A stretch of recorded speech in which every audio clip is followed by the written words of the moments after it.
In the peaceful village of Oka, where the morning sun painted the sky in shades of gold, there lived a young woman named Amora. Amora's beauty was known far and wide, but what truly set her apart was her heart. She was the kind of person who shared her last meal with a stranger, who carried the burdens of others with a quiet smile. From sunrise to sunset, Amora moved through the village like a soft breeze, greeting elders, helping mothers fetch water, and laughing with children who ran barefoot through the dusty paths. Everyone adored her. Well, almost everyone. In the shadows, unseen by most, a pair of jealous eyes watched Amora's every move. Eyes that belonged to her closest friend. Chinyo had been by Amora's side since childhood. They grew up sharing secrets beneath the old baobab tree, whispering dreams of love and adventure into its bark. To Amora, Chinyo was a sister. But to Chinyo, Amora was a rival she never chose.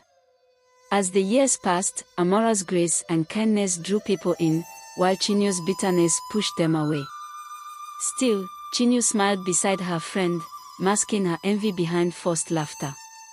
One afternoon, as they sat beneath their favorite tree, Amora confided her greatest secret. Obinna has asked for my hand in marriage. Chinyo's heart clenched. She forced a smile, but inside, her jealousy burned hotter than the midday sun. Oh, that's wonderful, Amora. I'm so happy for you. But she wasn't. Not even a little. The village erupted with joy when Obinna, a strong and hardworking farmer, knelt before Amora in the village square and asked her to be his wife. Women ululated, men clapped, and children danced around them. Obinna was everything a woman could hope for, kind, dependable, and deeply in love with Amora. As he slipped a simple carved wooden ring onto her finger, their future seemed bright. But as the drums echoed through the night, a dark seed of envy sprouted in Chinyo's heart. She couldn't stand it. Amora had it all, love, beauty, and now, a bright future. Something had to be done. Amora sat in front of her hut, staring blankly at the children playing in the dusty compound. 7 years of marriage, yet her womb remained as empty as the first day. The whispers of the villagers grew sharper. A barren woman is like a dry tree. Useless. Obinna should take another wife. Perhaps she is cursed. Her husband, Obinna, who once showered her with love, now came home late, his eyes filled with unspoken disappointment. Chinyo, her childhood friend, was always by her side. She wiped Amora's tears, reassured her, and accompanied her on endless journeys to herbalists and diviners. She was more than a sister. Or so Amora thought. One evening, Chinyo convinced Amora to visit a powerful diviner deep in the forest. They walked for hours, their feet sinking into the damp earth. The diviner, an old woman wrapped in red cloth, stared into a bowl of dark water. Someone close to you has sealed your womb, she murmured. Amora's heart pounded. Someone close to her. Could it be her mother-in-law? A jealous villager. She would never suspect the woman beside her, the woman who secretly clenched a small pouch of black powder, ensuring that no cure would ever work.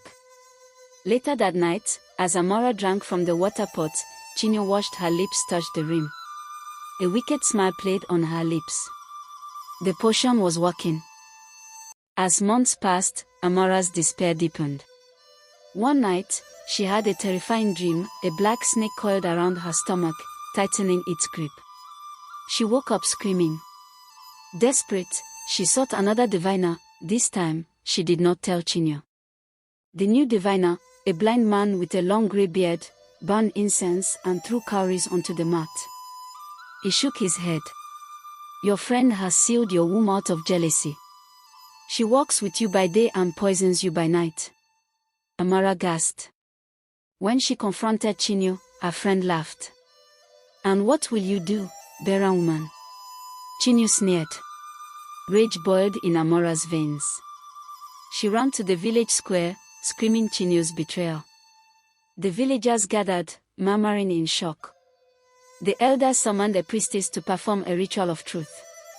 As Chinyu stood in the center of the gathering, the priestess threw sacred powder into the air. A gust of wind howled through the village, and Chinyu's body convulsed. Her voice twisted into something unnatural, and suddenly, she screamed. "Forgive me." The spirits had forced her confession. Chinyu was banished from Amora's home. But her punishment had only begun. That night, she woke up screaming. Her stomach swelled unnaturally, as though something monstrous grew inside her. She clawed at her belly, wailing. "Take it out! Take it out!" No healer could help her. She grew weaker, her once beautiful face turning hollow and ghostly. The same spirits she had used to curse Amora now tormented her. The villagers whispered, "The gods are angry." Amora, though still barren, felt a weight lift from her soul.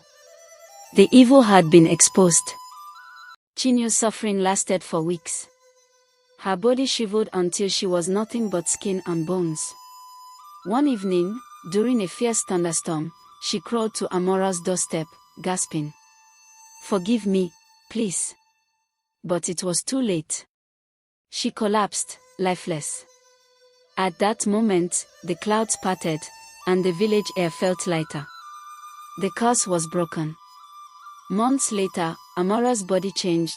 Her belly swelled, not with pain, but with life. The villagers rejoiced. Obina wept tears of joy. On the day Amora gave birth to a son, a great storm swept through the land, washing away the last traces of Chinyu's family. The gods had spoken.